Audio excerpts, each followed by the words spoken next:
Lose yourself in a good book. The Board Gosh Energy Book Club. Now, Tana French's novels have been described by Stephen King as incandescent and mesmerising by Gillian Flynn. The New York Times best-selling author is no stranger to picking up awards, with her latest being the Board Gosh Energy Crime Fiction Book of the Year. Her latest novel, The Trespasser, which is set in Dublin, is now nominated for the Irish Book of the Year award. Tana joins us now to tell us more.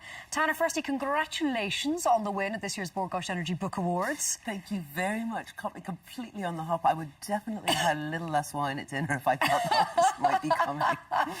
But you made a lovely speech. I felt like I was gibbering up there. I genuinely didn't expect it, so I was absolutely delighted, over the moon. And now you're up for Book of the Year. God, I didn't even realise that till I heard you say it. Did you not know? No, I didn't know. She's so many awards, she doesn't even know. No, I didn't know. I didn't realise. So, yeah, fingers crossed. And now, can we go back to that quote by Stephen King? He referred to your book as incandescent, because I was saying to you, God, it doesn't get better than that. And just tell us how, because I thought maybe he was in the same publishing house and often go to see authors in the same publishing house saying nice things about other authors. But he's a genuine fan of yours. He's just a lovely man from everything I hear. I haven't met him, but he completely knocked my socks off a couple of years back. Apparently John Connolly had been talking to Stephen King, met up with him, was talking to him, and Stephen King sent me a copy of his latest autographed with from an American fan by Stephen King. It took me a week to pick my jaw up off the floor. I'm still kind of sitting there with it going, my precious, nobody touch the precious. What a great thing to get. What a lovely man. Oh, incandescent. Yeah, that'd be like me getting a letter from Paul McCartney or well, John Lennon. Obviously, that would be very special. That would be very special indeed. But no, would it be? I mean, it's but it is, that's the top of the pantheon for you, isn't it? Well, he's somebody I grew up idolising. I mean, I remember reading It when I was like 13 and having the pants scared off me, and being impressed by the beauty of the writing. And he seemed like somebody who was a million miles away, and he actually autographed the book to me. So yeah, it is pretty special. Salem's Lot was the one that scared the BJs out of me. Oh, they all scared the BJs out of me. And he's still churning them out. And I remember it was just Tim Curry. Tim Curry played the clown in that? Yeah, he was the clown in it. He's responsible for a lot of people's clown phobia, I'd say. What do they call that? Chlorophobia, I think. Yeah, Chlorophobia? Yeah. Chlorophobia? I don't know. Freaky clowns. The Trespasser. Antoinette Conway, still not welcome in the murder squad. Yeah, still doesn't play well with others particularly, and it's got worse since she showed up in my last book, The Secret Place. Kind of the squad is giving her a daily ration of harassment, of bad cases, downright sabotage, and she's thinking of quitting. But then a case comes along that, at first glance, it looks like a routine lover's tiff. It's a girl found dead in her home next to a table set for a romantic dinner. So they think, pick up the boyfriend, we're done.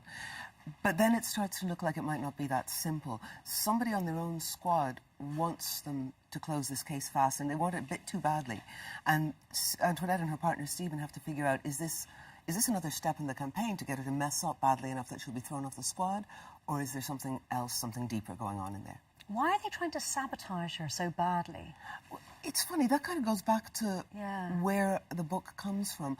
I think this is an environment where everybody is very used to exercising power. They have to be. Detectives are people who have to be able to force other people to do things that are against their own interests, you know, make a reluctant witness talk, make a suspect confess. And I think while that's necessary for the job, it could easily turn quite sour.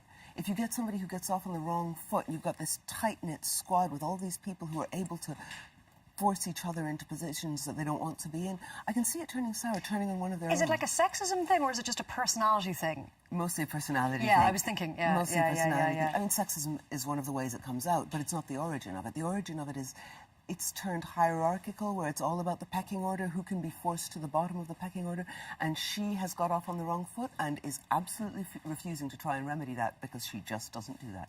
She doesn't, does she? No. As you said, she does not play well with others. No, but that must make her great fun to write, though. Totally. Yeah. Because in real life, you do spend a certain amount of time trying to balance your needs with other people's demands, and it's a lot of fun to write somebody who just doesn't give a damn. She's not going to balance anything with anybody. She's doing what she does.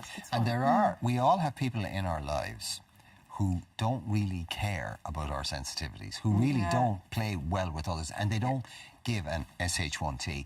And they drive you mad, but also you kind of sneak, God, Admire I wish them. I was like that, and I wish I could be...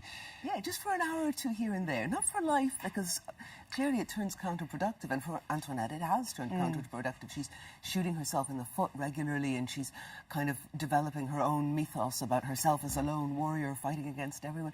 But you'd love to be that contrary person, just for an hour or so. Wasn't it Shaw said about all real progress is made by unreasonable people? Yeah.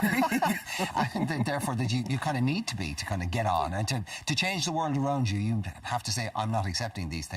Yeah. And anybody who does that, people go, oh, you're being difficult, you're being unreasonable. But sometimes it's good. Now, you've set this one in Dublin. Yeah. But these books, books fly. I mean, your agent is based in the UK. These fly in the States, which is interesting. But is that because there's an Irish interest in America, or is it just because your book is so universal, the tale in itself, it doesn't really matter where it's set? Well, I think people love mysteries anyway. Yeah. I think it's one of the basic human instincts. We love mystery. And I think it's also... It's a way of dealing with things that we don't understand, is reading mysteries, writing mysteries. I mean, for most of us, it's really hard to understand why one human being would kill another. Not an evil villain, but a normal person. What brings a normal person to the point where they're willing to kill another? We are fascinated by it, aren't we? Yeah. Because I think it raises the question, could we do it? Yes, If they and could what do it, could could we make do us? it? Yeah. And what Under would make what you? circumstances could you But be you brought chose to that? Dublin for this, why? They're all Dublin. Yeah, I know because they are, It's the only city I know well enough. Like, it's the only city where I know, like, the little nuances. Where would you go for a good pint? And So you where wouldn't should you feel not walk after comfortable dark? writing, because I saw Cecilia Hearn recently saying she wouldn't be able to set a book in America because she just wouldn't feel genuine in writing it because she wouldn't know it enough. Is it the same? Yeah, same thing. I know yeah. the little things that give it texture. And I think mystery in particular, it matters where you set it, because murder, it happens everywhere, unfortunately, but it's very much shaped by the society where it happens. You know, the Yeah, that's tensions, true, the fears, the priorities. So unless you understand a society well enough to go, this is a flaw, a fault line in that society, a dark place big enough that a murder could spring from it. It's not going to take root. Yeah, it's very interesting. You know, there's that awful story of the woman with acid and being stabbed and the attack on her, and also we saw that report of the amount of women who have been killed violently in Ireland over the last decade and a half. You know, there are certain types of murder which are sort of beyond the pale. Child murder, obviously, infanticide, stuff like that. But women being murdered still causes us to gasp in a way that maybe we're not quite as shocked if it's, oh, a man shot dead, but a woman stabbed or a woman shot or something like that. It still seems to go against the natural order. I think there's something to do with we're socialised to believe that women are kind of essentially passive and men are essentially active.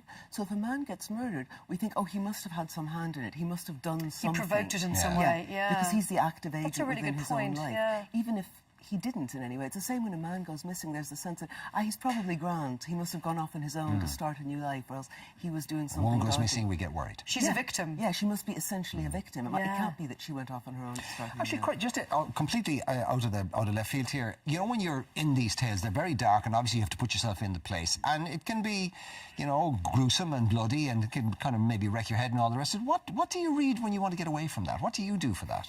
What's your escape? I just put it down and go mess around with the kids or something like that. You know, I'm coming from an acting background, so you've got to have a fairly good borderline where when you put it down, it's done. So You once know, the you're outfit done is for the off, day. that's it. Yeah. You don't have to go and take a nice long ruminative walk with Michael Harding or something like that. No, it's just I switch off quite easily. Again, if you're an actor, if you're going to be, you know, doing the Scottish play or something like that, your head will blow up before you finish the run. If you The don't. Scottish play, as we should call it, for fear we bring a curse upon our heads. It has been lovely to watch your rise and rise and rise, and long may it continue. Indeed. The Trespasser, already a Board Gosh book category winner, and may possibly be the book of the year yet. Great Who knows? Christmas gift for crime go. lovers. Tana, Anyway, pleasure she as doesn't always. care because Stephen King loves her. Cheers. If you would like to see Tana win the Board Gosh Energy Irish Book of the Year award, log on to irishbookawards.ie to vote. Lose yourself in a good book. The Board Gosh Energy Book Club.